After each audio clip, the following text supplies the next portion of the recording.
how I've counteracted everything, including keeping myself off the match game back in the 70s, was I had an act. And I mean, I always had an act from the time I was 10 years old. I was putting on performances so I could go out and earn a living. Even when I was on Laugh-In, you know, when we went on hiatus, I could tour with Dan and Dick or someone like that. But then after I got well known, I could book dates myself. But mostly it was because I had an act that I kept my hand in, and I did Broadway shows and stuff like that. I really can't counteract by myself the whole body of ageism in the industry. I mean, that would be profound. I would be sort of like Maggie Smith or someone like that, wouldn't I? Do you? And no, that's also, I mean, I've always made my own stuff to do so that I could get by and continue. And it was an important part of my career to create comedy and characters and to do that. And I became known for that. And I never, you know, and then as you pass a certain age, you're not going to get a movie or you're going to get a supporting role. You're not going to get a lead. I never got a lead role anyway.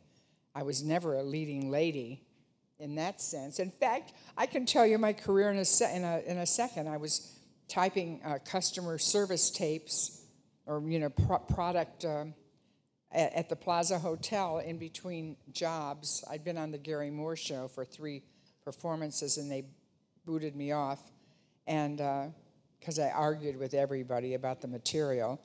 And so I thought, well, that's it. I'm going to go back to Detroit because I'd seen too many people who were just wonderful anyway, like Barbara Harris and people like that. So, and the woman who was typing those tapes with me up at this office, she said, "Do you know who Mildred Natwick is?" And I said, "Yes."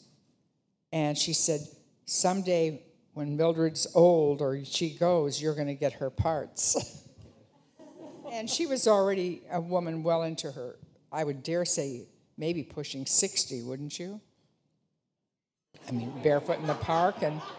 And I thought, and I said, well, I can't wait that long.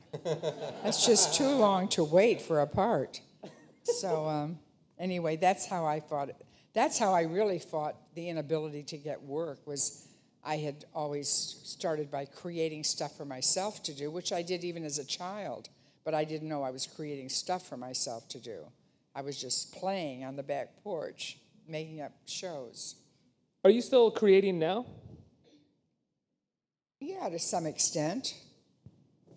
Well, I'm always creating, you know, lines and something to do, but I try to get my partner, Jane, to write a new show, you know, like The Search, because that's what I enjoy doing immensely. So I hope she will heed my pleas.